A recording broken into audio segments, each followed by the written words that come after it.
Hey everybody, good evening. Hey, what's going on? Hey, good evening. We're gonna get Welcome everybody else in here. everybody. Yeah, we got a few people. There we go. Get everybody in here. So Steve's like a deer in the headlights. You can hear us though. Just give it a nod if you can hear us. I can't hear you. Can't hear Steve. So welcome everybody. Farmboy Reef / Brooklyn Aquarium Society live stream. We're going to be talking about Ryan's magnificent Hulk build, which you guys are mostly familiar with. With us tonight, Joe Grafnino, former president and sole backbone of the Brooklyn Aquarium Society, who has to turn the speakers around because I'm getting a crazy echo. A little bit of an echo going on. A little bit. Okay. All right, Steve Matassa, current president of the Brooklyn Aquarium Society. Let me hear that song voice. Okay, he's miming. Still can't hear him. So Steve is messing with the technical difficulty. We'll figure it out. No big deal. But I want to thank you guys for coming Friday night. Yeah. Thanks for having me on with you guys. And there's a few things that we'll get into.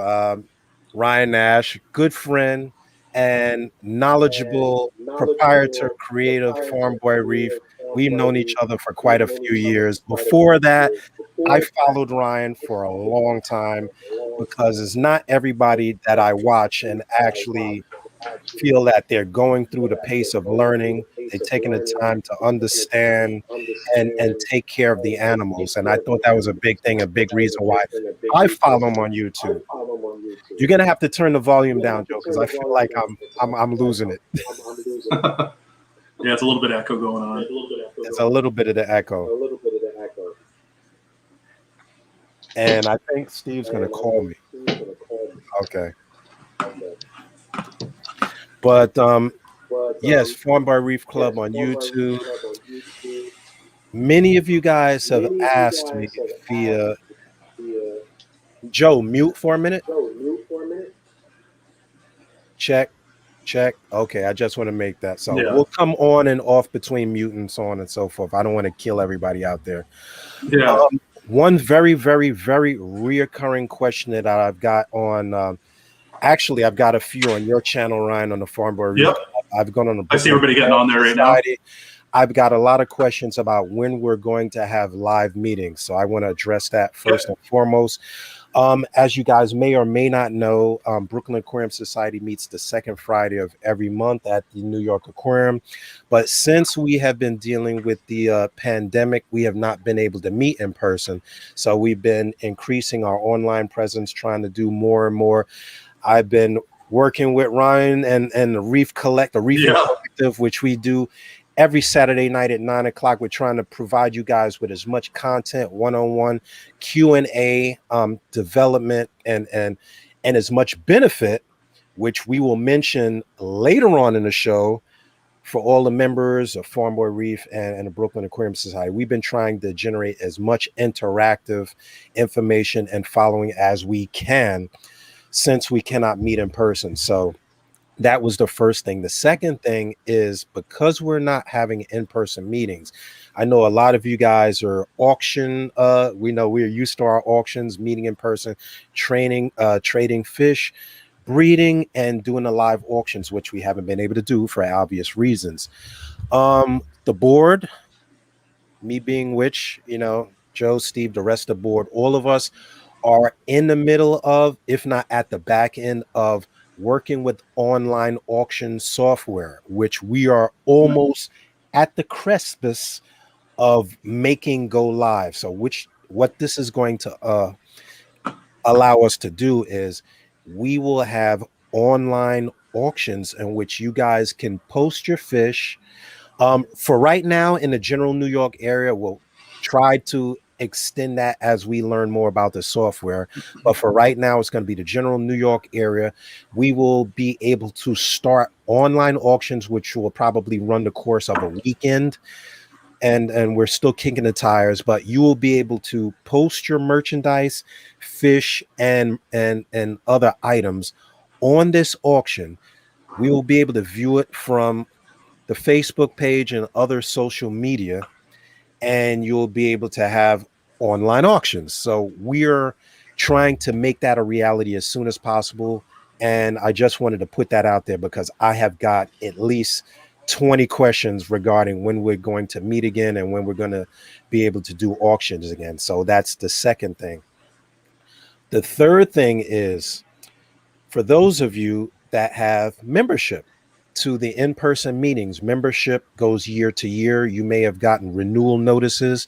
What we're going to do as the Brooklyn Aquarium Society, and the president is working on probably jumping in there now, is we are going to credit your membership with the time that we have not been able to meet in person to the time that we can hopefully meet again. So there's a lot of logistics involved in doing that. So for example, if your renewal runs out in February, right, and we have not been able to meet since last February, we're trying to extend your membership for that period of time that we cannot meet.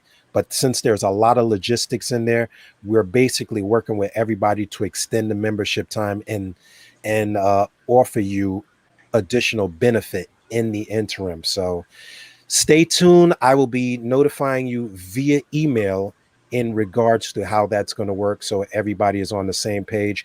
I don't know, Joe, if you had something to add to that, you wanted to unmute.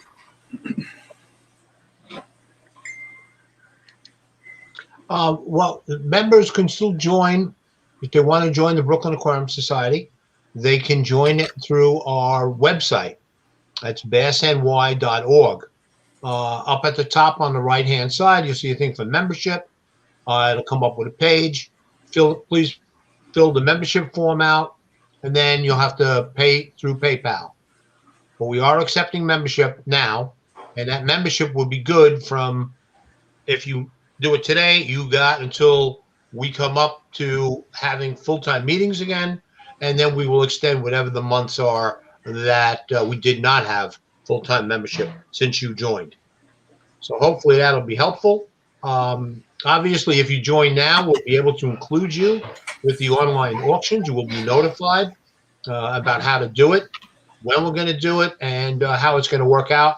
We're probably going to meet at a public location, swap fish, and things like that. You'll be able to pay through PayPal through our membership location on the website. Pay for your fish, and then we'll set up the meet for you. The club will send out checks to those people who have sold their fish. We'll be able to do it that way, so it's still safe, and we'll work out some sort of a swap location for you guys to meet. Okay, that's about all I have for right now. Enjoyed the show. So once again, Ryan Nash, Farm Boy Reef Club, is talking about the 600-gallon. Every time I say 600, Yeah, I know, right? It gives me like you can't really fathom what goes into building a 100-gallon, let alone 600-gallon reef tank. So we're going to be everything's oversized. Everything's oversized. And I feel like I kind of rode along with you for this ride because well, we've gone through everything together, buddy. We've gone through a lot of equipment. Yes. As everybody knows, I'm not the anti-equipment man, but I'm a very analytical.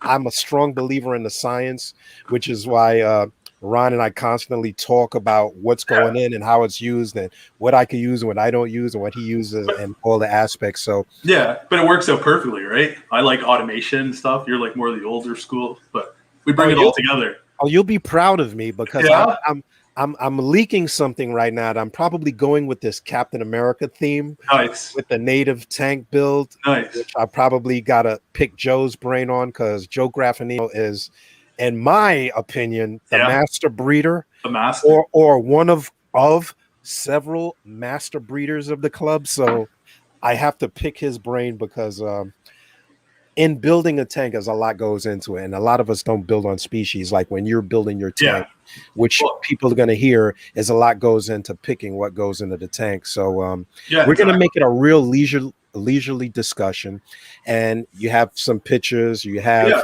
back and forth. If anybody has any questions, post them in the comments below. You know how I am with the moderation, so I'll be moderating, and we're looking at handing the mic over to you, Ryan. So okay, well, I appreciate you guys having me. Excited to talk about my 600-gallon tank. So I got some pictures for you. I did have a pinpoint PowerPoint presentation for you guys, but of course on game day it got a little corrupted and it didn't work right. But I still have all the photos and stuff. So we can start right from the beginning of getting the tank. So I got the pictures and we can go right through it, right to the end, and then I can show you a video of what the tank is looking at today. Because the tank is mature. It's about a year old. I think it turned a year old last month. So I'll show you guys. So I'm going to pull up some pictures for you guys.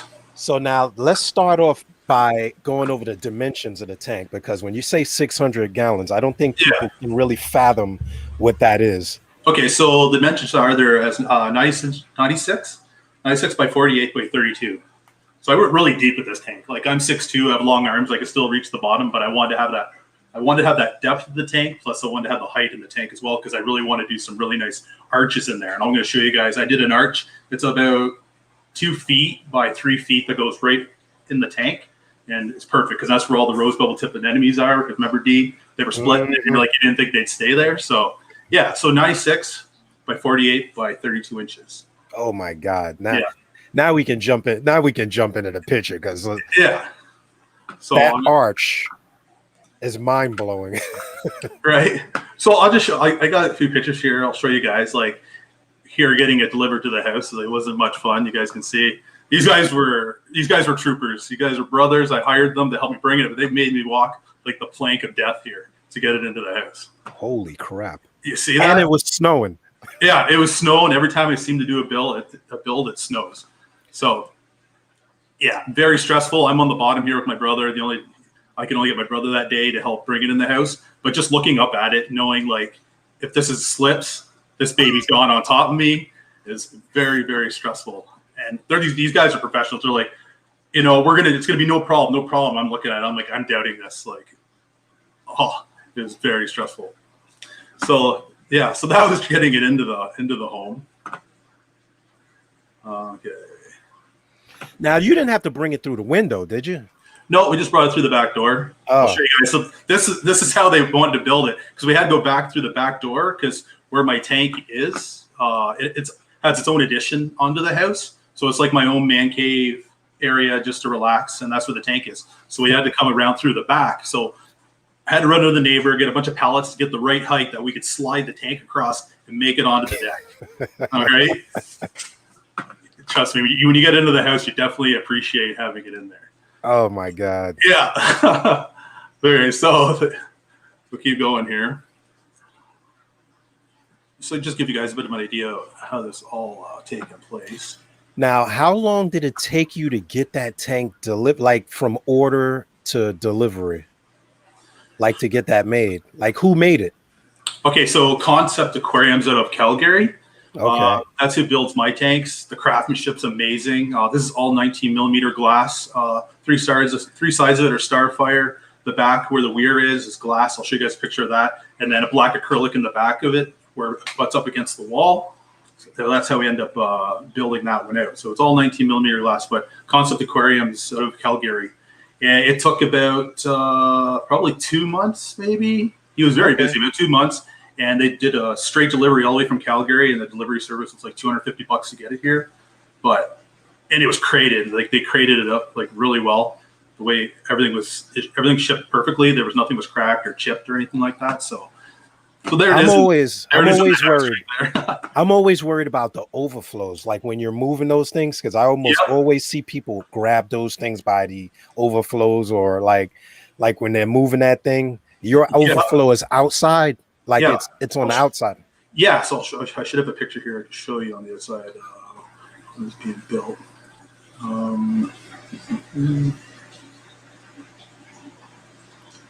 Like I had my presentation, it was perfect because it would show everything right out of the gate. And you know Okay, Bernard, so if you're out there, he was trying to get a tank build, and it would tell him, I think, 2 months to ship it or something like that, a month to ship it. yeah, a month? No, well, not for these guys, but so this is the overflow box that's on the end of the tank, and this is the piece that I had when I designed it. I measured my wall, right, my 2x4 stud wall that is going into the fish room.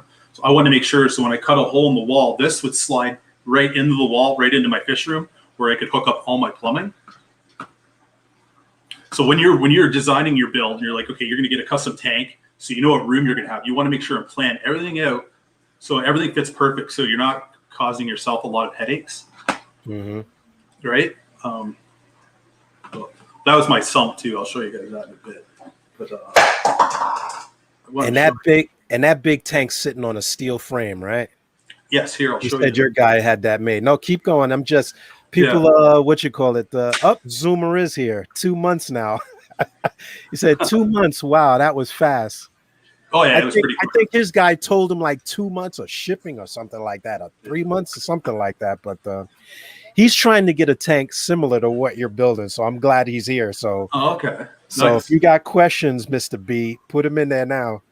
So this is the stand that I got welded and everything, and then I got it all custom coated with the green because it's the Hulk. It's going with that theme.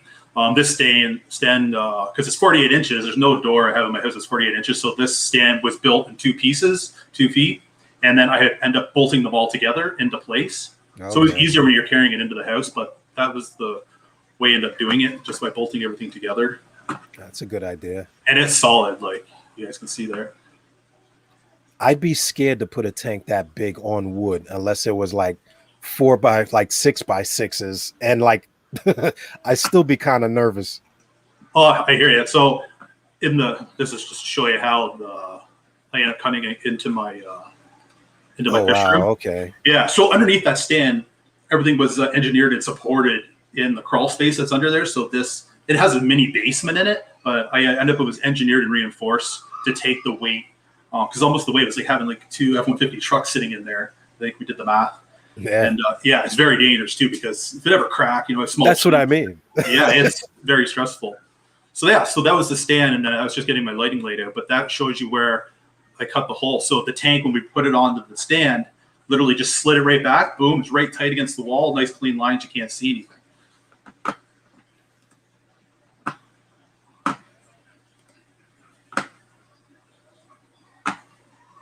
To give you that idea.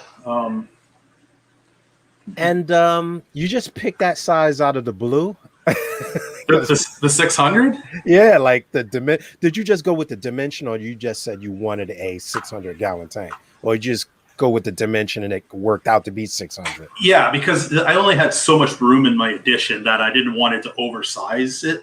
So I don't, like you remember before I built my own 700, it didn't go very good, and I'll never do that again. But 600 was going to fit perfectly, and for the price wise, I could afford, the tank, the stand, plus all the gear that has to go with it, because even the gear costs so much money to run a bigger tank. So right here just shows you where I was cutting the hole and get everything all squared up to slide that overflow box into the back, into the fish room. So I showed you guys the tank and the stand. And moving it. Oh my God. Yeah. So here, I'll show you. I got a funny picture here for you. So here's just a funny one, me in my tank. So you get a little bit of an idea. And Ryan's a big guy, if you don't know. Yeah, I'm like 6'2". And you can go down and be completely submerged in that tank. Oh yeah, exactly. So Bernard, there's your dimensions, because he was looking for something similar but lower. So I think his would probably be 300 to 400, I guess, about half the height. Yeah, because I like myself, I still need to access need a ladder to get into it. Let's see. If you start sitting under it, shows you there's me with my stand. It sort of gives you this that focal point of how big it is. Sometimes it's hard to tell in a photo. Yeah, oh man. Now the funny thing is, somebody mentioned it, a wood frame. Now, yeah, wood frame. I know several people that have tanks over 300 gallons on wood frames is just two things. A, getting it through the door, because most of the time you have to build that in the space, or under supporting a tank that big can be serious trouble, because if you have a pressure point or a weak spot anywhere in that stand, that water will tend to find it. And if you're building glass on like a glass with no frame sitting on an uneven base. Yep. Well, that's the thing. Exactly. Any of those little uneven pressure points, that's where it's going to hit. It's going to crack. It's so between the tank and the stand, just he's alive. You put down, it's working. All of a sudden, just started. He's alive. Hey, he's working. How's it going, Steve? How you doing? Good. Thank you for joining us tonight. Thank you. Amazing. A couple of questions. Between the tank and the stand, there's just a piece of plywood you put in there?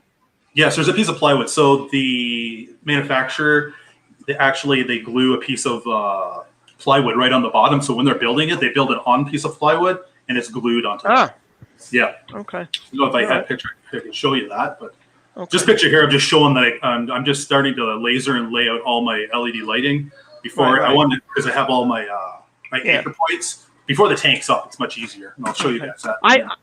I've always, on any large tanks I set up, because I even do a little maintenance on the sides too, and I've always put polystyrene between the glass tanks and the frame. And I'll tell you that it takes up any imperfections in your stand and everything. And as far as what David was saying with wood, I built stands for 250-gallon tanks and never had a problem. Yeah, you could put 500 gallons on. If you build them the right way, they're fine. And I don't even use 2x or 4x. I just double apply. Plywood is stronger than wood. Well, that's the key. Yeah, that's the key. Like, you have to build the frame correctly. Of course. But I mean, this that looks like it's a powder-coated frame, right? Yes, it is. Yes, which is great, especially around saltwater, Oh, yeah. We all know what saltwater does to everything, Exactly. So this picture here, you can see the plywood underneath it right here. Yeah. You can fit that. You could fit that, Steve. You could get that downstairs. And who built your tank for you? It was out of Calgary, Customs. Very nice. So one thing too, it was a good pointer. So you see how my tank is black in the bottom. So I had them put like a wrap on the bottom of the tank. So if any sand or anything does get moved, you don't see wood. You know what I mean? Okay. So I just want to show you that. Okay. So how long did it take from start to finish? From start to finish. To build a system or build a tank? So to get it up and running, from when you started to when you got it up and running. Holy smokes. Probably a good 4 months, I think. I was working it on and off. That's not bad. Yeah. Just making the water. Oh, yeah, just making the water and just filling it up, right? You got another row. Even if your row does 100 gallons a day, right? 6 days of water just there, right there. Well, that's the thing, right? I had an RO, and it was so slow. I don't know what was wrong with it at the time, and I ended up borrowing one of my buddies to help me. And his is twice as fast, so we ended up finally getting it filled because I just wanted to just run, fresh, nice RO water, first fill up, none of this tap water stuff or anything. So it took some time, but this hobby, you got to take your time and do it right. So right here, just to show you, so this was my fish room that I started. So it was actually, when I bought the house, when I saw this room, like, this would be perfect to put a fish room in here. So, no matter how much you try to think of every piece of equipment and everything you want to do, by the time you're finished, I'm sure there's always things saying, I should have done this, I should have done that. Always, never fails. And I've been doing tanks since I'm a kid, and every time you set up a tank, you always say, why didn't I do this? Why didn't I do that? It's always something. Yeah, exactly. It's not easy. People, I don't think anybody realizes when you're setting up a saltwater this size what's involved in this, and I'm sure you're racking your brains out with months before you even started thinking of what you wanted to do. Oh, exactly. Whoops. And then even when you get it all up and running, you're like, oh wow, I could have did this. Of course, it's always it's every time. Just trying to show you here. So. And there's no top on that tank, right? It's an open top. There's it's Euro braced all the way around the top of it. So there's no cross members or pieces going across it. I just wanted to show you that.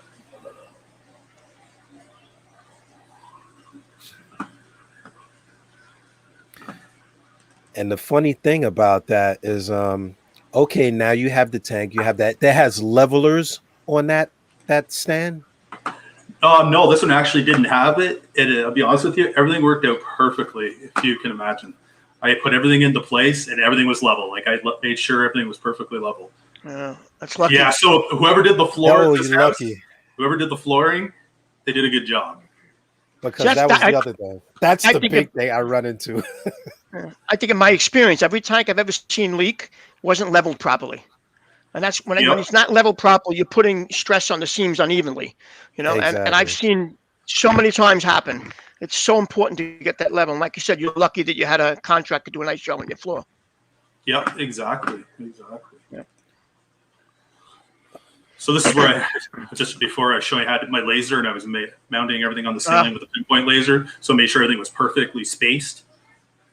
Because when it comes to your reef tank, you want everything, look really pleasing to the eye. And everything looks symmetrical. And I'm going to pick on Ryan by saying he has to have it symmetrical.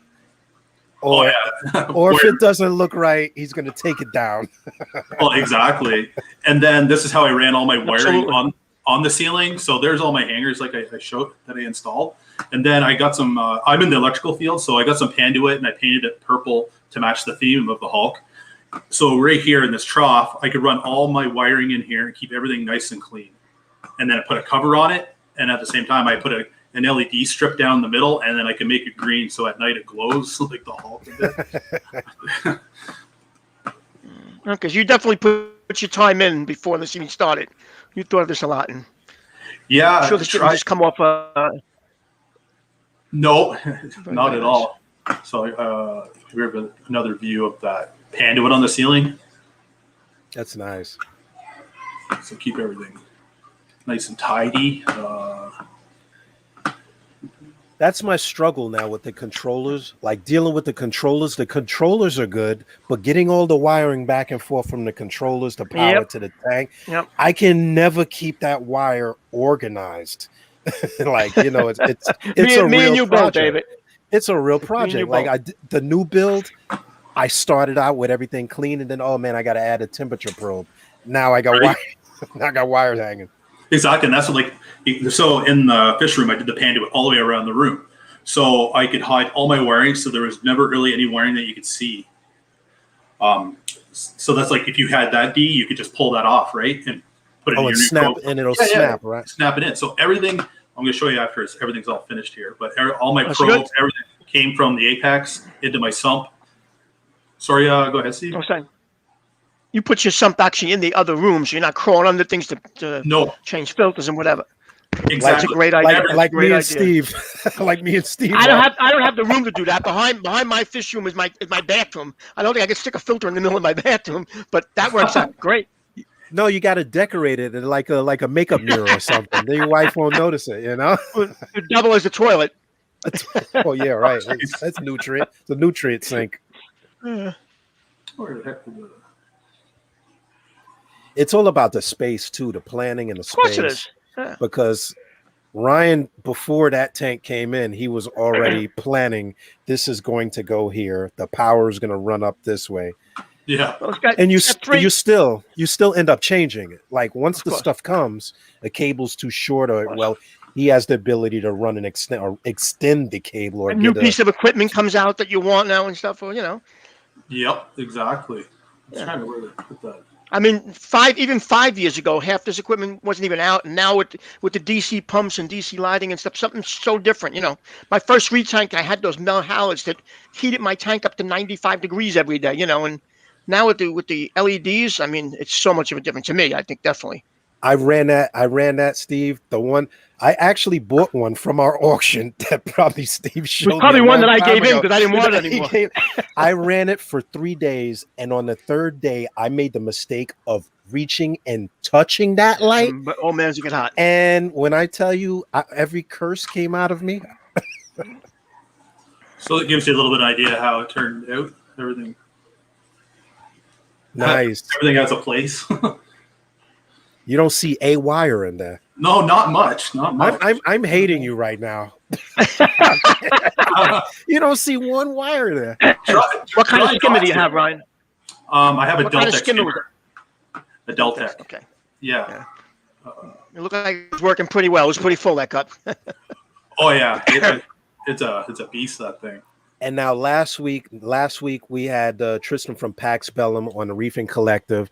In that room, you see Ryan's the Pax Bellum. It's what, 4 feet tall? Wow. Almost 4 feet there. I'll just show you a picture. There's my son who's helped me. So this right here is the Pax Bellum. This is the RD36C. This is my main nutrient exporter for my tank. By just using, try to use nature as much as possible to clean my tank. He's still small enough you could put him right in the tank to clean it, right? right. So. And for those of you that don't know, the Pax Bellum is a new generation of nutrient export. Yeah. It does what a refugium does in a closed and controlled environment. So if you guys didn't know what the Pax Bellum is, that's the breakdown. There's a top view right there. So that LED goes right down through, like, let's say, the core of this reactor. So it's my main nutrient export. So when I'm testing weekly and I see, my PO4 and NO3 going up, I regulate my lighting. So, if everything is creeping up on me, I just type into the Apex. The Apex is controlling it for me, turning the light on and off. So I run more lighting equals more nutrient export. And if things are starting to suck too much out of the tank, I just drop my lighting and we're back on track. That's how you have to trim that like the coral, the mackeralgae in there? Yeah, does it grow quickly? Yeah, it does. So this is about 2 weeks. So another 2 weeks, I'll take half from the top of the reactor and half from the bottom and put it back in, and then you're done. Wow. Every 2 weeks? Every 2 weeks, yeah. I had where's that picture? I thought I had a picture here, a pail full of it. But yeah, so there's always a lot left over. I don't know where the heck it went. But yeah, so half of that and half of that. So you got like almost one of those full every time you're taking out of the reactor. And now you can also run multiple tanks off of that reactor, as Tristan was telling us. So that could be a solution for you, Steve. Like you can run a T off the multiple tanks to that Pax Bellum, and it's a beast. Oh yeah, it works so efficient that if you don't watch it, you can like strip your tank of all nutrients. So that's why I'm always testing weekly to make sure everything is on track. So there's show you the Delta. You have that plumbed into your filter? It's right into your sump, rather? Yeah, so maybe I could try to show you a closer up picture here.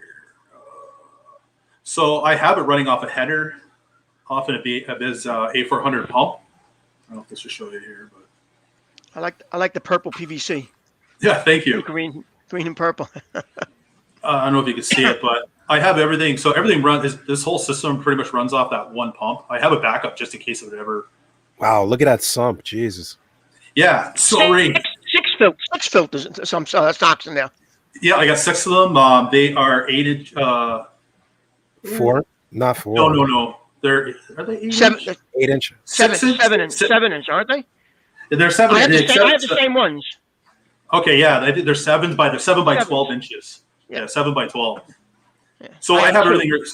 Oh, do you? Okay. I'm a fan of filter socks. You got 2. You're baby man.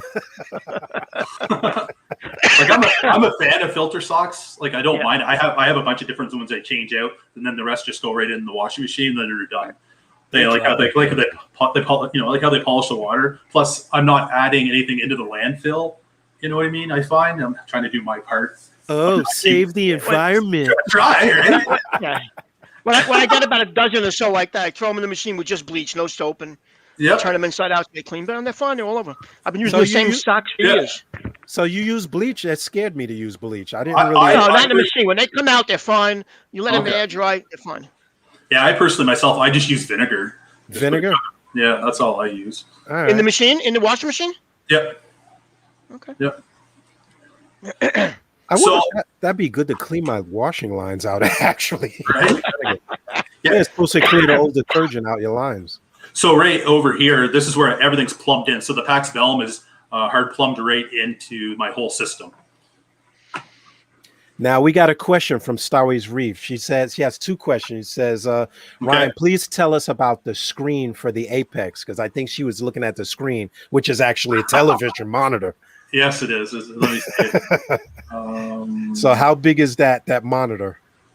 That one, I think it's a 40. If I remember correctly. Where is it? So 40-inch monitor. So I think you'll be able to see your readings when you go into the room. You'll definitely see your readings. So people ask me, like, how do I run it? Like, if I don't have another screen, well, what you can do is like go on Amazon or whatever, and you can buy a touch screen overlay that lays right on top of that television. So you can touch the television so it becomes a big tablet. That's how I do it. So, yeah. So you can take any size TV. It comes in different sizes, but you can make any TV a touchscreen, and you don't have to have an iPad or a laptop or anything or a computer. So when I'm in that room and I want to, mess around with stuff, I just touch my screen. Look, I could see his wheels turning. There's a monitor going in that. There's a monitor going in that room. Everyone's like, you know what? Like I said, I always the same thing. You always think of a bigger tank and everything else. The problem is, I'm 5'7". I'm 5'7". There's only so far I can reach. Right. Yeah, but Ryan, I'm gonna tell you, Steve's the guy that I went over to his house and he says, "Hey Alexa, do so and so and so." And I was like, went home and I could not sleep that night because I was like, I have to automate my room. That's funny. Alexa turns all my lights on in my house. Outside, I get that all set up. It's great. I love it. So now I have multiple tanks on that smart system, Steve. I'm trying to innovate. Right. Trying to innovate. Yep. There's a bit of idea how much plumbing it took for me to do the plumbing in my room. I got all that PVC from Reef PVC when I did my build, and they were out of Calgary as well. There's a young guy. He was probably in his 20s. He was starting up a business, and I said, "Well, yeah, let's get your plumbing on the bill." And so we got that all set up. But yeah, I love the colored stuff. It's beautiful. So it's all Schedule 8. Sorry. Use regular gate valves. I see there. Oh yeah, I did everything in gate valves, pretty much. The valves you got like all gate valves. So gate valves, but you can't throttle. You're supposed to be opened or closed. So that's the only reason. Why did you use a gate valve over a ball valve? What was the advantage you thought of? Why? Okay, so when I built, I wanted my system not to have very much noise. So when I did 4 1/4 overflows off the overflow box, I'll give you an idea here. Where's my sign? So they're just the gates. I thought they still throttled though. They just open or close. Well, you can adjust it. Throttle. I'm sorry. Well, I'm just trying to find that picture here. Where did I show you guys? I know in plumbing, gate valves, you're not supposed to throttle because it wears the gate out. Where a globe valve you can ding, or a ball valve you can throttle more. So what I did here, the reason why I did it, so I got 4 of them. They're 1 1/4. There's lots of flow. I'm not worried about, something get plugged up. If one does get plugged up, I got 3 other ones. So with my weir here, I wanted to be very silent. So by able to adjust how much flow, I can make my weir pretty much silent. So when you walk into the room, you don't hear any water flow, or if you're outside anywhere, you don't hear water flow. So that's the reason I did it. Okay. Yeah. And what are you using for return pumps? I am using an Abyss A400. Which is that? The Abyss. The Abyss A400. I got a picture of it here somewhere. This one here. The Abyss A400. The Abyss. Oh yeah. Okay. Yeah. So it's one of that pump for everything, or? Yep, that runs my whole system. Yeah, and they're strong pumps. Yeah. How do you like them? Oh, amazing! I'll be honest. I know they're very expensive, but don't ask him how he likes it. He loves that Abyss. Oh, I love it. See, I even love it so much I'm wearing the T-shirt tonight. Right. I'm gonna donate a kidney and then I'm gonna get one of those. They're pretty quiet too, right?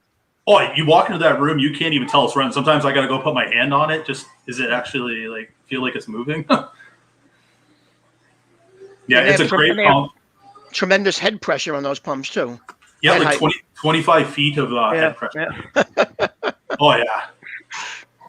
25 feet. Remember the show, Steve, where he shoots it straight up into the roof of the Yep. Yeah, that was the aquarium. What's one of the expos we went to. Yeah. So I'll give you a bit of an idea here. So there, I'm just cleaning the glass, buffing it a little bit, like you do in a car. So you can show you how the lighting turned out, how all the wires are hidden. Yep.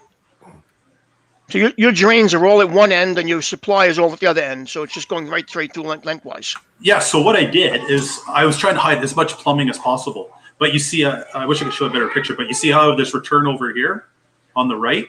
Right. So that pipe I think it's the 1-inch pipe. That 1-inch pipe goes up in that panduit, that purple panduit. It runs through here and comes back into my tank. I didn't want it. I wanted to hide it, right? So nobody could see it. Wish I could show you. What is that channel you have on top? It's called panduit. Oh, so so you can I hide it haven't that way. seen it like that. What's that? Yeah, not a lot of pumps are going to handle that kind of head pressure. Yeah, up I know and the Abyss over. will, yeah. So you see this pipe here that climbs the wall?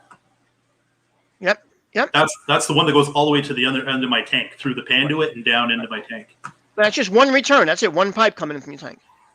Okay, yeah. So no. Plus, there's 2 more. I can't show. So in the back of the tank where the weir is, there is another 2 inch-and-a-half pipes. I wish I could show you. You caught me off guard with that one.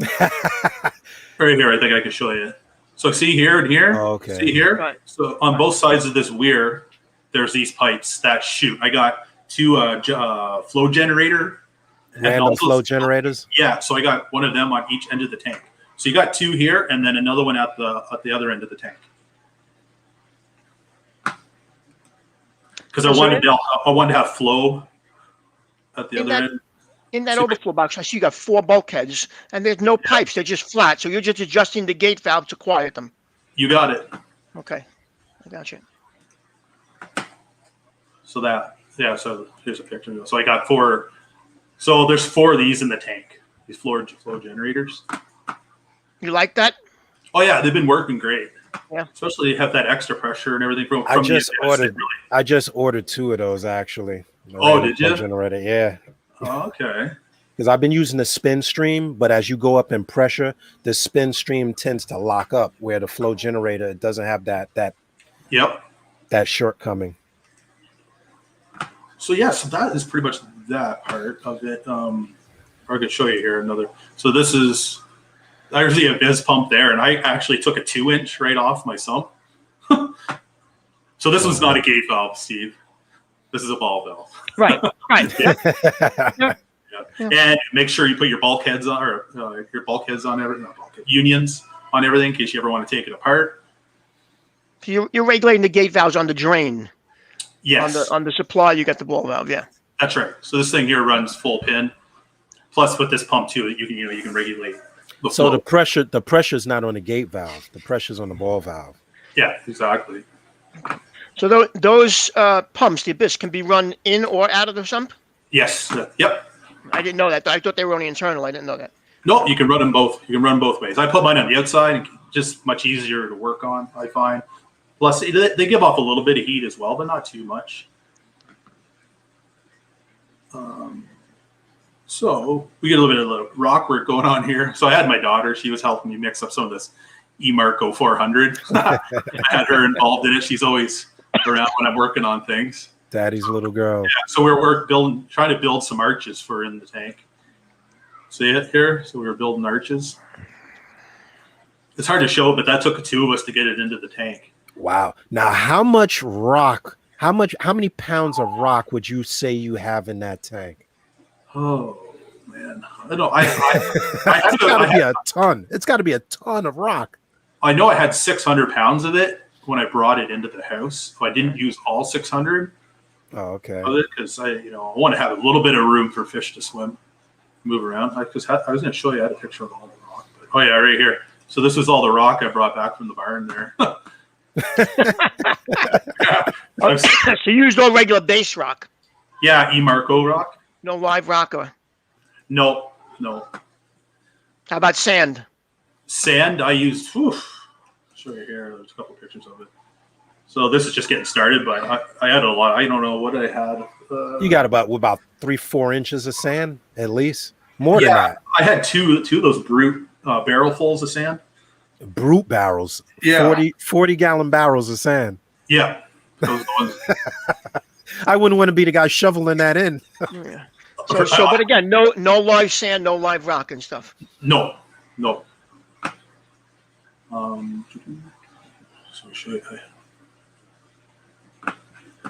So here's some of the arches we were working on there.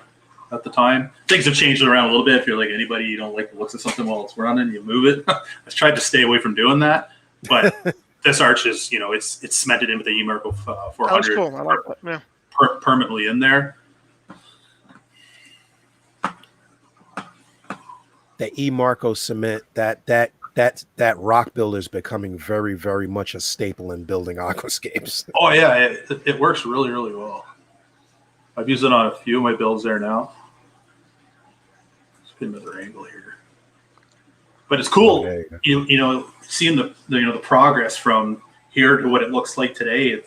It's amazing how things grow. And like I seeded my tank with Algae Barn's Coraline algae in a bottle there, the Helix and Pink Fusion. That's how I end up doing my tank.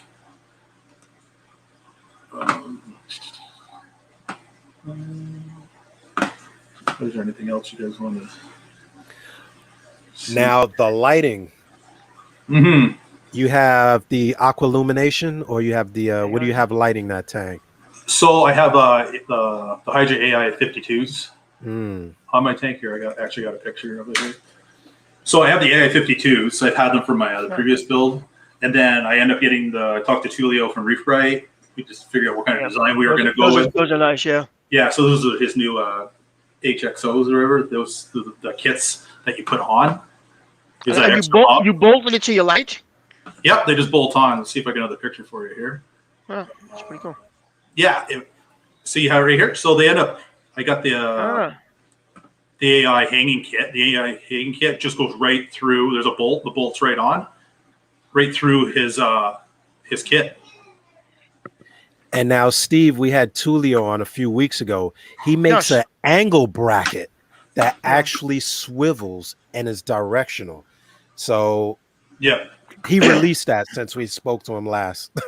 Yeah, he did. He got it. Goes on many different kinds of brands of lighting now. Adaptable. Yeah, exactly. And that's what. So there you get an idea. So I got 6 of them, 6 52s, and I got 6 kits of the Reef Bright. 6, 8, 52. Yeah, I'm liking them. I'm thinking about upgrading eventually. I'm not sure to which ones yet. Because you have the AI, those are the 52s. Yeah, now the 60 was it 62s or something right now. And you also have the Reef Bright bars as well. Yeah. Yeah. So now I was going to ask you, which Reef Brights do you have? You have the 50/50s or all actinic blue Reef Brights on there? All actinic blue.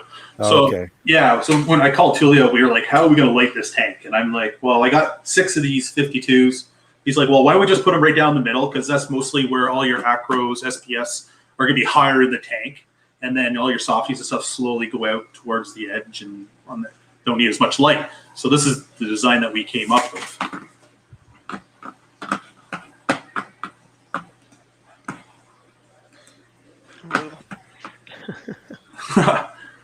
So yeah, so that is that part of the tank.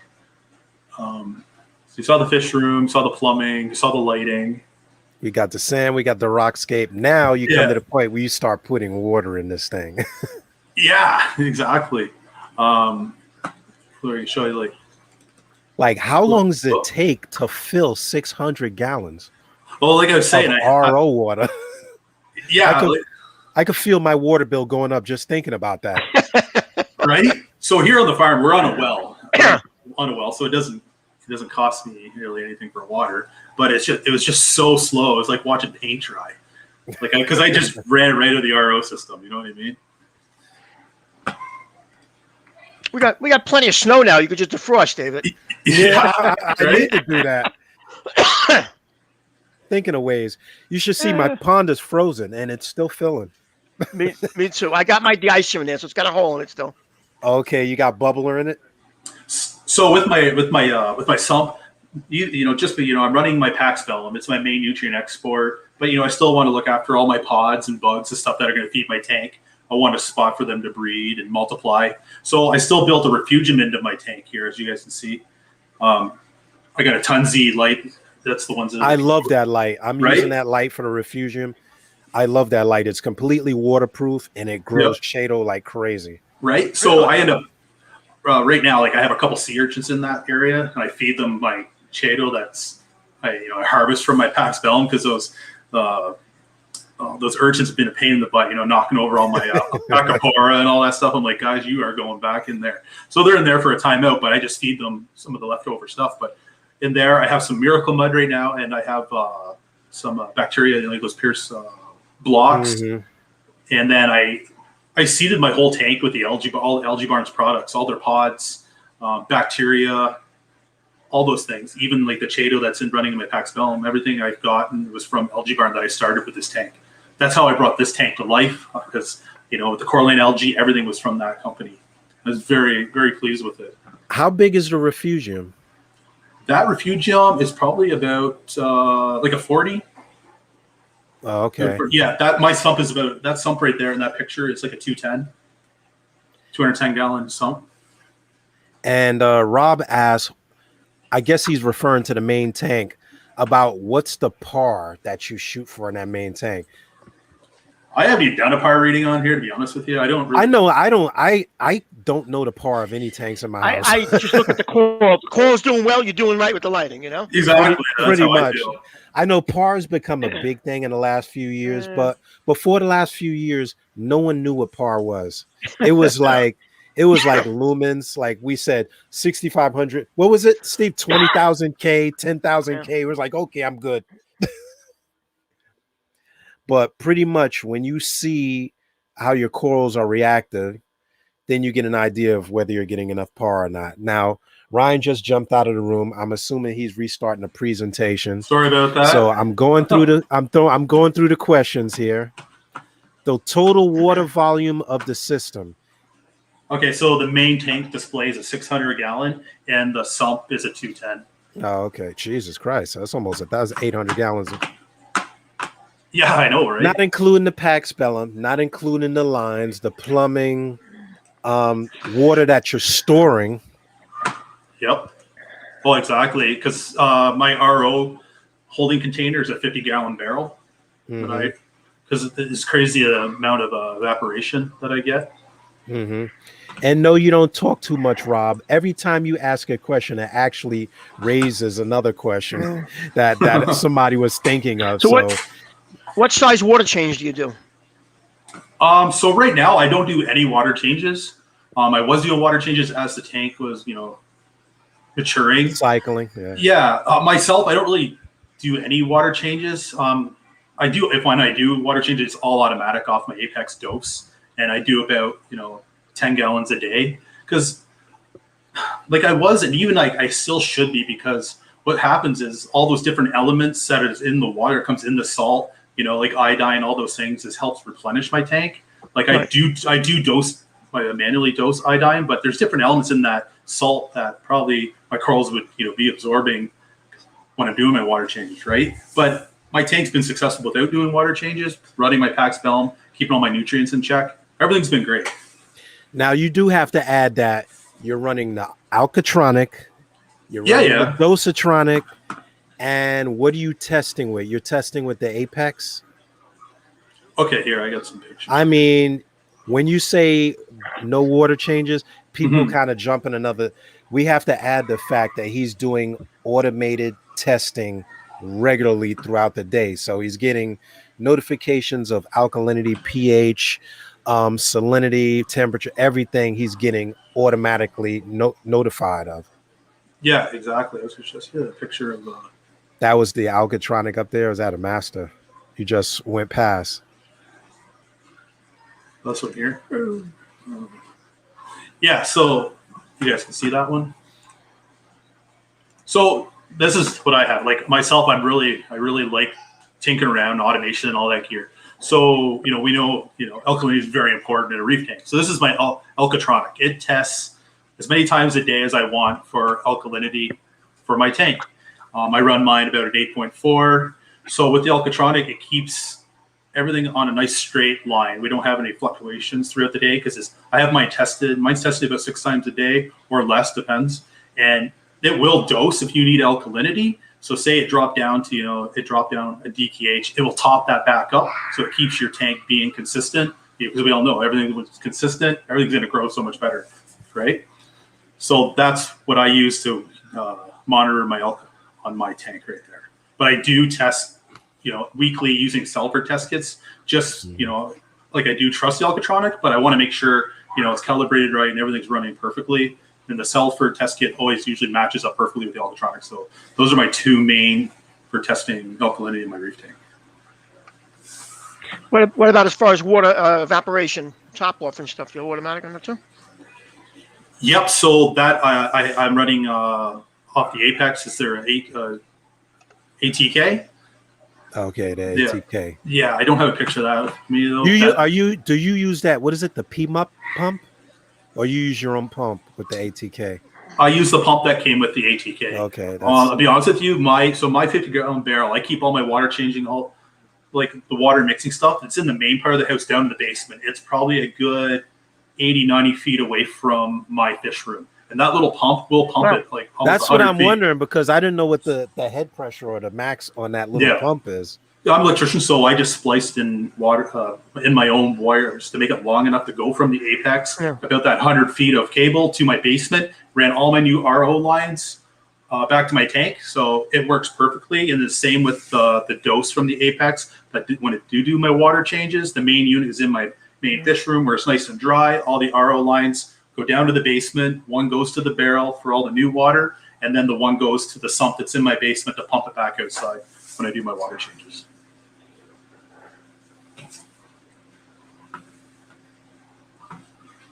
And Rob, my favorite dude, he said about what is the daily alkalinity consumption? Like, do you feel like it's dosing daily? Like, I've come to the point, but I don't have the load that you have in that tank, because I got a lot of mostly soft corals. Yeah, but my also, alkalinity has sat high for the last few weeks. that's New York water. Mine's the same thing. Every state has different water. Yeah, you can't go. I thought it was. Pennsylvania? No, he's in Canada. I'm in Canada. Okay. Now, what is your alkalinity sit at, Steve, on a regular? I fight with high alkalinity. I fight. It's always a little high. Yeah, I fight with high alkalinity. My alkalinity. I gotta be honest. I don't think I've checked my alkalinity in a year, because my tank's been up and running for years now, and it's always a little bit high. What do they use? Like 8 to 10. It's supposed to be, I think, or something, right? And mine's always like 10 to 12. That's what mine is. Really? I leave it on, and the only thing I use in my tank is the 2-part calcium. And that's what I use. Okay. Look, I told Sean and Ryan that, and they was like, "Oh my God, 12!" And I was like, "I can't keep my alkalinity down." I know that's what you're saying. It's unbelievable. It sits at like, I think the lowest it's been was 10. I think that's just our water here. I really do. Yeah, and that's with the RO and 2-part. Yep. So you're asking about my consumption as well. Okay, so I run my my Alkatronic to monitor, but I don't have it dosing my tank at all. Because if you see beside my son here, that's about a 4-foot calcium reactor. So with my calcium reactor, I just set it and pretty much forget it. Like, I will test, like, the Alkatronic lets me know what my Alka is sitting at, right? And then if it does drop a little bit, I have the wireless Kimura dosing pump, right? So I can wirelessly from my phone, if I want to add, speed it up a few more mil just to get that extra alkalinity into my tank, I can do it wirelessly from my phone. So the Alkatronic is just monitoring for me. It's not doing any dosing, but if it's standalone, if I wanted to dose 2-part or whatever, I could with that. But I'm a firm believer. I really enjoy having the calcium reactor, and like that calcium reactor, it lasts me like for months and months. That also has to do with what corals in your tank. Exactly. You have mostly hard corals, SPS, or yeah. I got. I'll be honest with you, I got a mixed reef. I was just doing SPS dominant, but everything takes so long to grow. I find it's like you just want to enjoy that tank, but a lot of softies. I feel like a lot of it's very to the dark side. Oh, they're beautiful corals, right? So all my acropora stuff, they're on high up in the tank. I keep my softies and zoas and everything in the bottom. So it's a nice, beautiful mixed reef, but I got a little bit of everything in there. So the calcium reactor works perfect for me. Yeah, I have mostly softies, and I don't have a problem. I have mostly leathers and zoes, and I do have like hammers and stuff too. But a couple of brains. I don't. As far as like the SPS, I got away from that. I've had Monteporos that got so big they took over my tank and stuff. That's what happened to me. And stuff, and I'd rather see things moving. Yeah. But with that being said, you don't use the calcium, the alkalinity that you do with the SPS and stuff. Yeah, exactly. So yeah, it's been such a great tool. It's dosing everything I need, and I just got to monitor it. That's why we do the testing and make sure, because you can tell right away as soon as the corals. It's like right now I'm running a lot more white light. I'm feeding a lot heavier right now. I can tell the more consumption now because of I've ramped up my lighting and everything, and so now I just dial that back in a little bit, and everybody's happy. Now Juan Melendez says about, I don't know if he's talking about the calcium reactor, probably calcium, about how much media does that calcium reactor hold? Because he said that's got to be more than 20. That's like what, 25 pounds or more? Yeah. So like I run ARM.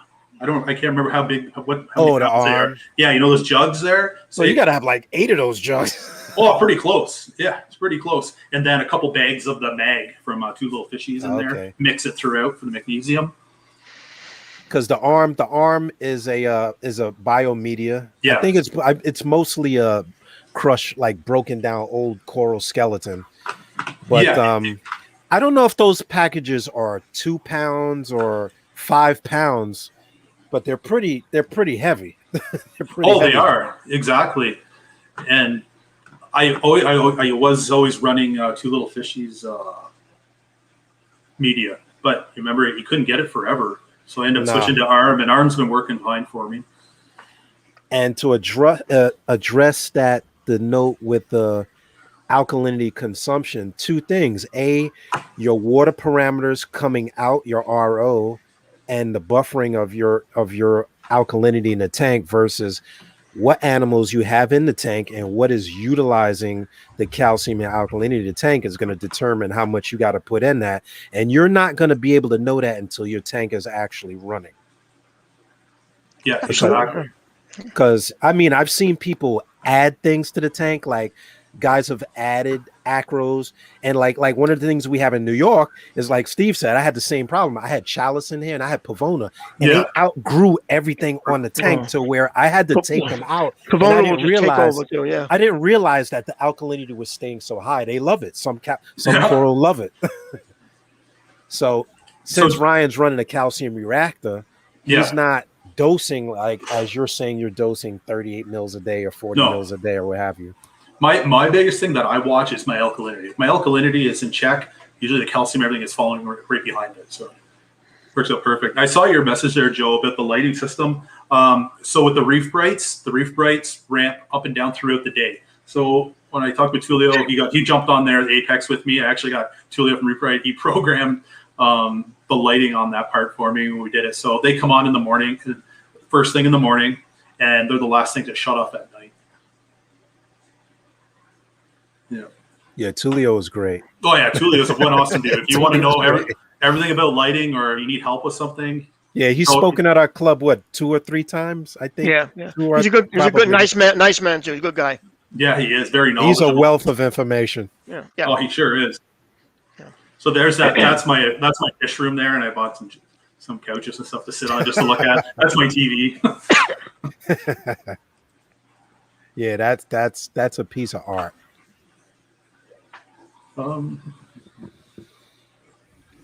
So now the water, we got the tank.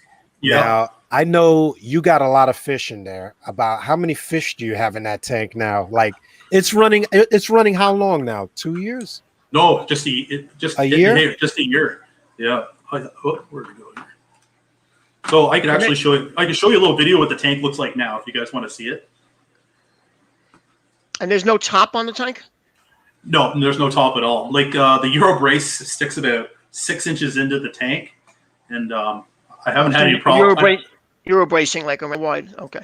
Yeah, let's see if I can show you a picture of the Euro bracing. It's on its side. And if you guys out there are looking at rimless tanks, double think. Once you get a certain size rimless tank and you start cleaning that tank and the water starts spilling over the edge, you get water spots on it. It has been the bane of my existence. I got 2 rimless.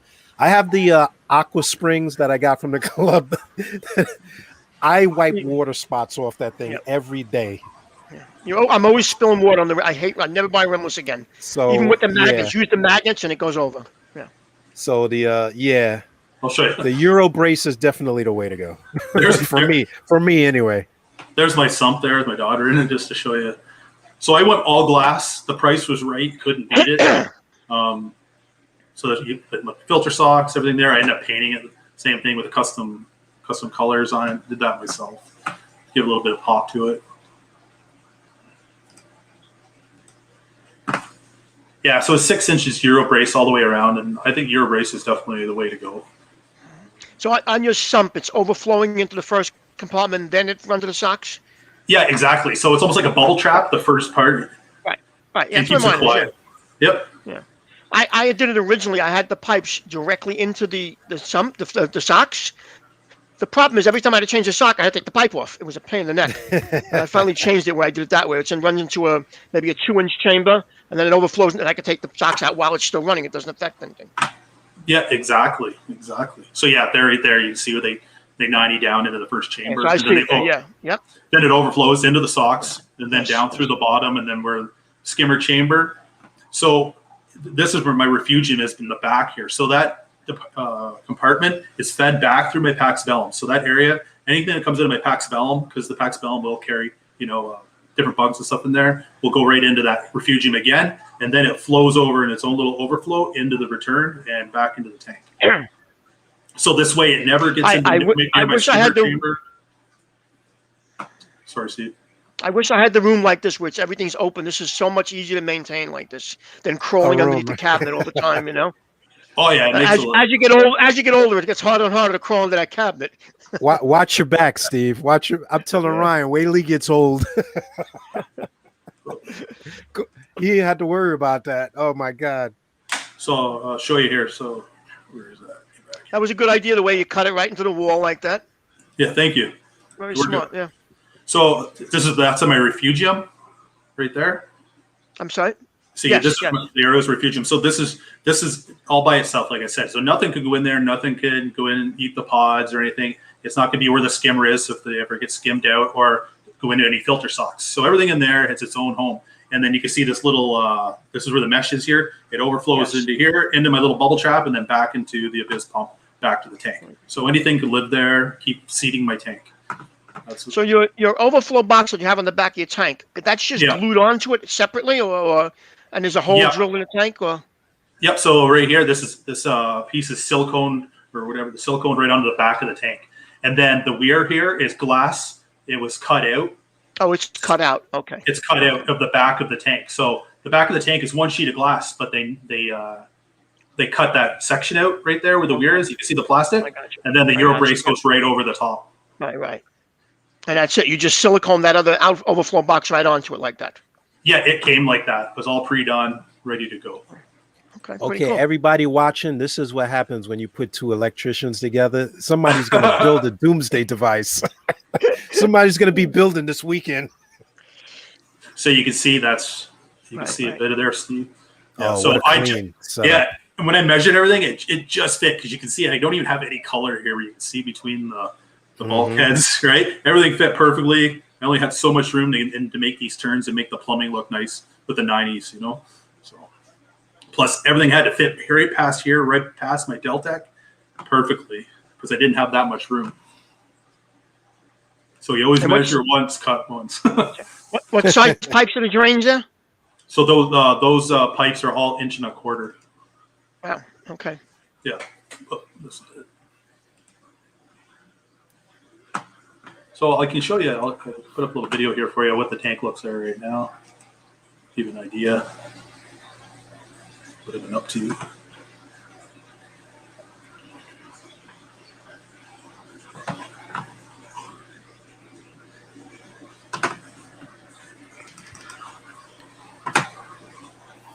In a year, wait till 2 years. Can you imagine?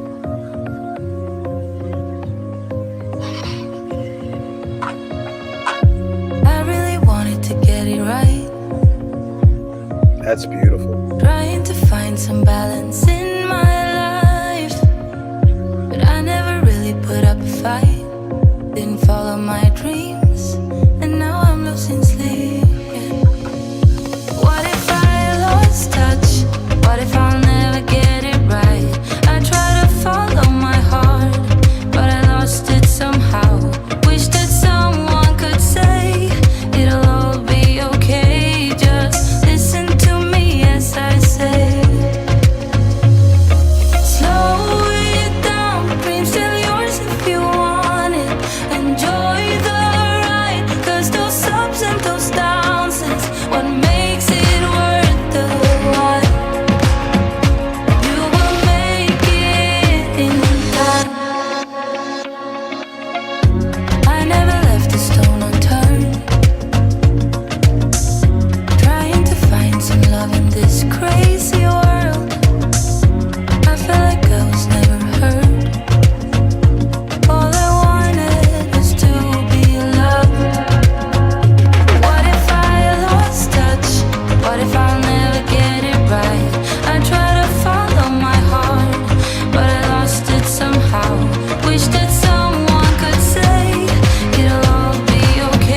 there you go. There's a bit of the masterpiece.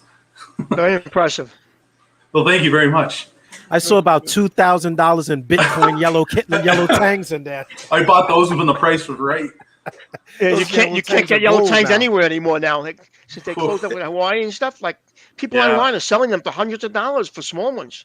They're like gold. Some was up to 600 that I seen. 600 I saw. Yeah, what most you can get now is the captive bred, right? I got a source though, Steve. I got a source. You got a source? We'll talk later. We'll talk later. Definitely. I was there today. Okay.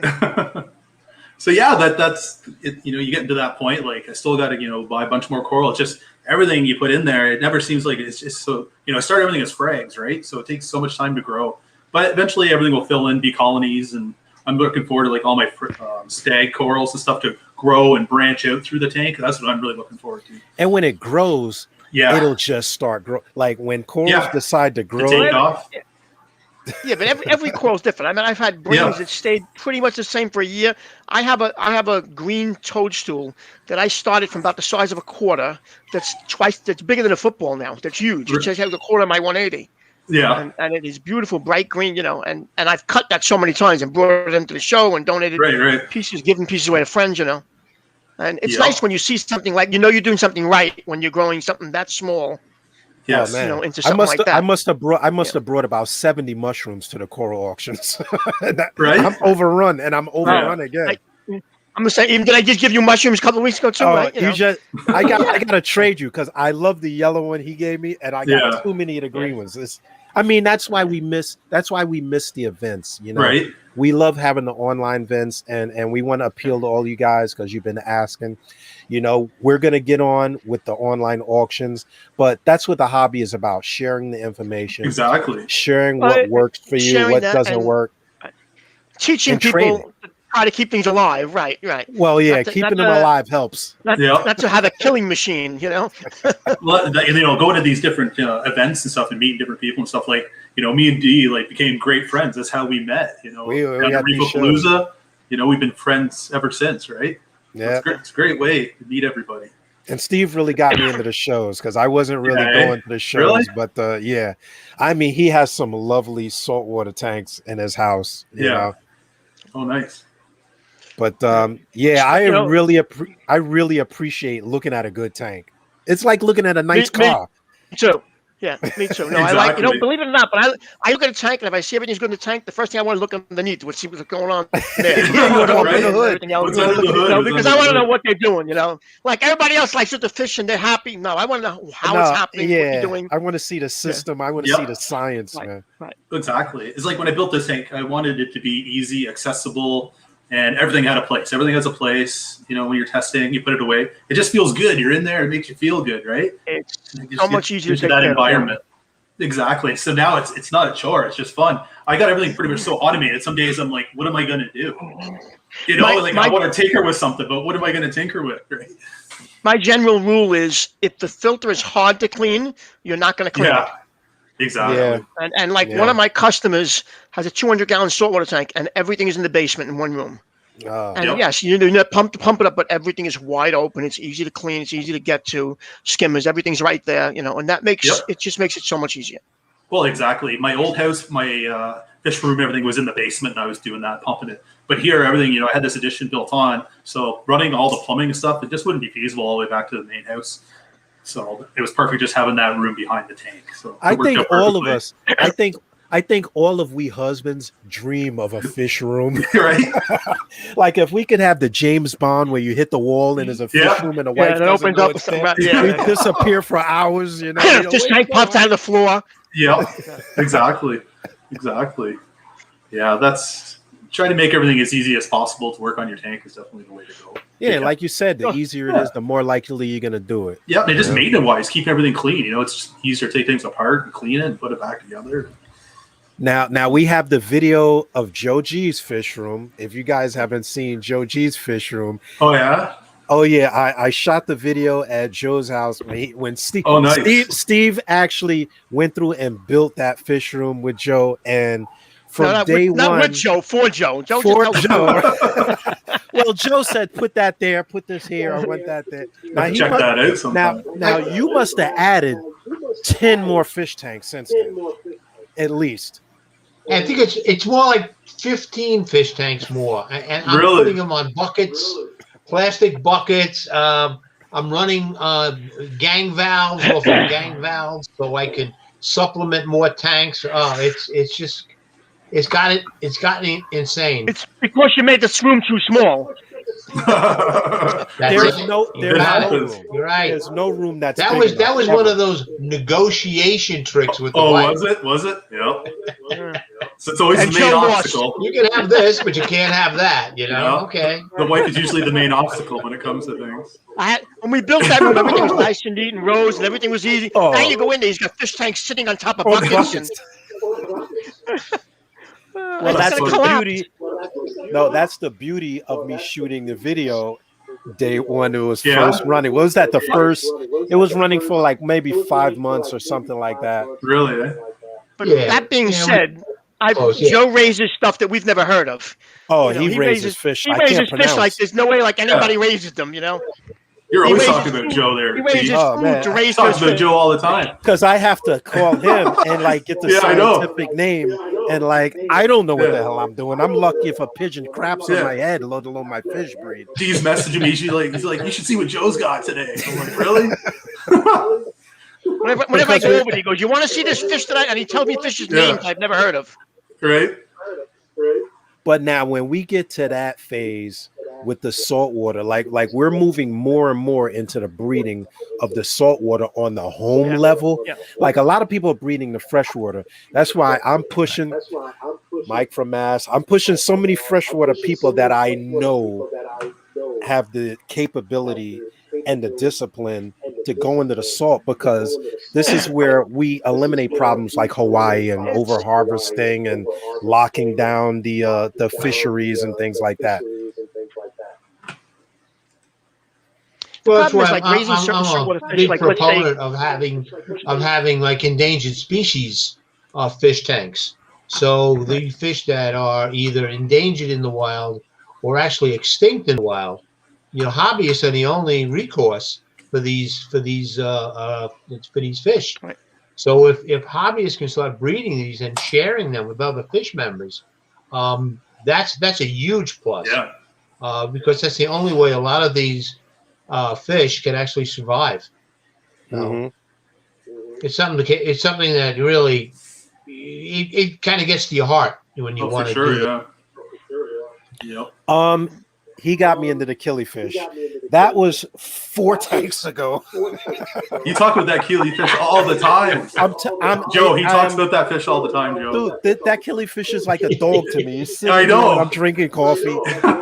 Because we have a few people that breed kind of endangered, some rarer killifish and some kind of threatened species of fish. And once you find the beauty of these fish, it's kind of hard to look past it. And these are freshwater fish. Yeah. It's a whole new science. It really is, man. It's a beautiful thing. So Ryan, Because you it need makes 2 you more feel tanks. good as well as you're doing good for the hobby. So Exactly. it's a double bonus point. Well, So I guess now- with all those breeding fish, it's finding that trigger point. Because I mean, how many times Correct. he'll tell me things he has to do to them, and like, you know, I'm like, how do you even think of that, you know? But well, after it didn't work 10 times, and you finally found a way it did work. Yeah. And now here's a sneak peek, because we've been going for about an hour and a half. We're running kind of long in the tooth, and I got 2 surprises. First and foremost, you guys saw the 600-gallon build. He's got the 400 plus freshwater build going that we're all gonna have to kick in on, because I'm pushing him to pull the trigger. It's set up. We got to get water in that baby, and then we got to get him back, because that's a whole different documentary. This freshwater stuff, man. I'm He telling says freshwater fish and hard. There's a guy's 600-gallon saltwater system. Oh man, the freshwater fish is so challenging. you. What gets me is like my biggest thing is like I want it to look good and pleasing and natural, right? I get so picky with it, and I overthink it. I know I shouldn't do that, but I do. But when you finally get it done, Yeah. it's going to be done right because of all the work you're putting in the front end. True. That's why I keep picking your brain, D. So if you guys don't know about Farm Boy Reef channel, follow them on Facebook, the Farm Boy Reef Club, YouTube, Instagram, you name it, we're all over the place. That's surprise number one. So we're gonna have to get Ryan back when we get that. Sure. What's it, 420, 440? 420. 420. So Yeah. that's the first thing. Yeah. All the control board, all the wire management, it's all complete. I got a controller on it. I put the new Hydros 4 controller on it. So it has some automation as well. Which I love, by the way. Ryan, what are you going to do when this is finished after, let's say, 3 years from now, 4 years from now? Everything's up and running perfectly. It's absolutely gorgeous. Right. What's the next step? That's a good What do you want to do next? I'm not sure. I'm not sure. Octopus. Oh, that would be pretty cool. I don't know. I have no idea. I don't know. When I get something in my head, I just go ahead and do it. So. Right. Yeah. But it's interesting because you've achieved this already. But once you master it, it's always something. Well, the next, Project. and the next. Yes. Well, will be. Yeah, but there's always things to change in a tank too. Things new equipment comes up, and 2 years from now he'll have different stuff on there or whatever. Yeah, exactly. You can do that. It's just nice when the tank is running. You don't really want to mess with it too much, Like there's always another project. Well, it's like D and myself. Like we were challenged to do seahorse tanks. Remember D? Oh yeah, but the more I know, look at right? the research, it is. I'm not one to go out and to just fail and to count it as a wash because the animals are the priority to me. But it's a lot of work for that simple animal. So I know, right? This seems very challenging. But that once again was surprise number one. So if you're not following him on Instagram, see what's happening with the 400, the 420. It's coming. Maybe a bigger reef tank eventually. 1,000. Maybe. We'll see. Now, if you guys don't know about Saturday night, 9 o'clock, the Reefing Collective, Ryan, myself, Sean Beeves, we have got Sequest Farms. Have them here. Wow. Yeah, they're coming on the show tomorrow. They're coming on the show. They're donating over $7,000 worth of prizes tomorrow night. I'm telling all the Brooklyn Aquarium Society, everybody, all the Farm Boy Reefers, all the D from Brooklyn followers, whoever the 3 people that I got are, get on the show tomorrow night because you got a chance to win that. And we're giving out how many? About 100 prizes? Yeah, 100 prizes. 100 winners. It's like $7,000 worth of stuff, and make sure you're present to win it. You got to be present to win it. Got to be in it. Yep. Spread the word. If So you don't where is know, that? How do you get on that? on the Reefing Collective, Collective. tomorrow night, 9 o'clock, YouTube, Facebook, my page. I'll send you the link, Steve. Yeah, so it could be awesome because Okay, our co-host Sean B's Reef, he's actually going to one of the facilities, and we're gonna be live from the facility as well. So we get to see all the neat. And they ecosystems. have, I believe, 8 facilities. Yes. Yeah. Nationwide. There's one right here in Woodbridge, New Jersey. There's one in Colorado. They're all over. I think you have 2 near you, don't you? Don't you have 2? Yeah, there's one in Connecticut. Yeah. I don't want to say the wrong name, but it's up in Connecticut, and there's one in Woodbridge, New Jersey. Yes. But for the people viewing tomorrow, you can utilize this prize in any of those locations across the country. So tune in tomorrow. It is something to win. Oh, it's definitely gonna be an awesome show. I'm looking forward to that one. What time is that going to start? 9 o'clock. No, we've moved we're it to doing it 8, early. and 8 o'clock. 8 o'clock. Yeah, we want to be able to get in there when everything is still open. That's right. Joe, that's PM. Joe will be up in the morning. He'll be texting me in the morning. All of us retirees, we get confused. He'll text me 8 a.m. drinking coffee. Well, you're not on yet. Right? I'm ready. I'm ready. Yeah, so definitely tune in for that one, guys. You guys could win something. So I'm gonna post the link. We're gonna post the links all over the place. YouTube, Facebook, anywhere. I'll try to send it. I'll try to send an email to these guys because some of our guys are 100. You can't just post to Facebook. They got like flip phones and rotaries in the house. So for you guys, I'll email you a link. What I'll do is I'll put the link right now in all the chats here. Okay, cool. For now, there, I just posted it. Jim Stewart, do 50 push-ups. Hey, Jim, I dare you to do 50 push-ups. He's a buddy of mine. He's being funny. I dare you do 50. I already did my push-ups today. One push-up? I already did my workout today. I'm lucky I could push up the cap to this bottle. I'm fighting with it earlier. That's too funny. So, yeah, that's a little something. And once again, we're putting it out there to all of the followers, all the Bass members, all the Farm Boy members. So definitely tune in. 100 prizes. Be there. It's awesome. The Beeves, he took a walk through the Colorado location. I believe it's in Littleton. Yeah. Beautiful fish, birds, reptiles. It's a really nice facility. I didn't even know I would have went there, but it's in Woodbridge, which is about almost 3 hours, and we have snow. So I don't think I would have been able to cut it. Right. But he's gonna do a live show from that location. Yep. Awesome. And I don't see any other questions. Ryan just posted a link in the comments, and we'll post it as well. I want to thank everybody for tuning in today. We're an hour and a half in. Holy mackerel! We're gonna kill poor Ryan. Now you need to sleep and a drink here. Oh, it's all good because usually we start our other show at 9 o'clock. So it's all good. Man. I like these early starts, to be honest with you. I just like to see tanks. It's all about the tanks. Sometimes I don't care about anything else. Right? I don't care who's selling what. I want to see the fish swim, and I can watch that for hours. Exactly. I'm still mad because those anemones didn't move, and I'm going to let They're still there. You saw that? I'm mad about that. Yeah. Well, Steve will tell you. Steve, have you had an anemone that didn't move?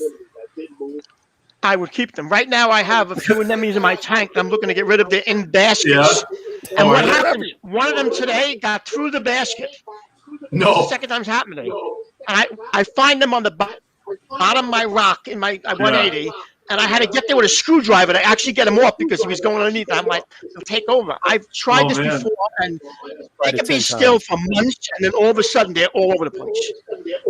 So yours is going from what, September now? Yeah. Or October or something. He put his on the arch. You see the video, they're on that arch. Yeah. And I said, Ryan, I don't believe that will be there a day from now. But they do. I've done that, and I put them in a tank where they were perfect. They stayed there for months, and then all of a sudden they went up to the place and killed some of my corals, stung things. I started at 25 separately just for anemones at one time. Yep. To me, anemones should not be with coral. I know. I take my chance. I give up. I haven't seen my bubble tip in months. One of my customers, I just used anemones out of his tank because of that, because they were stinging everything. Yeah, it happens. Yeah. I'm taking my chance. Clowns stay in them and stuff. My clowns won't even host them. It's like a perfect spot. I'm about ready to get a bunch more clowns. Just toss them in there, see if they'll go in. Oh boy! But yeah. So I want to thank you for coming on the show. Yeah, I want to thank you guys. Thanks for having me on here. I really appreciate it. It was nice meeting you, Joe and Steve, and hopefully we can do it again. Definitely. Tomorrow night. Definitely we will. 8 Thank you. o'clock. Did I get it right? Did I jack it up right? 8 o'clock. 8 o'clock this time. Yep. See, in their group, like I said, in their group, I'm the old guy, Joe. Thanks for everything tonight. I really enjoyed it. Yeah, thanks, guys. Really appreciate it. Very impressive, and I don't say that with many tanks. Well, I really appreciate that. Thank you very much. It's a passionate love. It's nice too when you get a chance to think things through before you do it like that, and try to automate as much as you could. Yep, exactly. You always try to plan it the best you can, and then execute. All right, so we're all fish nerds because we're all spending our Friday night on a computer talking about fish. Yeah, right? Exactly. True. So with that, everybody will say good night. David, Stay send me that link. healthy. Sorry about that, guys. Hit the wrong thing. Good. Good night, Mrs. Thank you. Calabash, wherever you are. Yep. Have a good night, guys. That's right. That's right. Send me that link, David. Take care.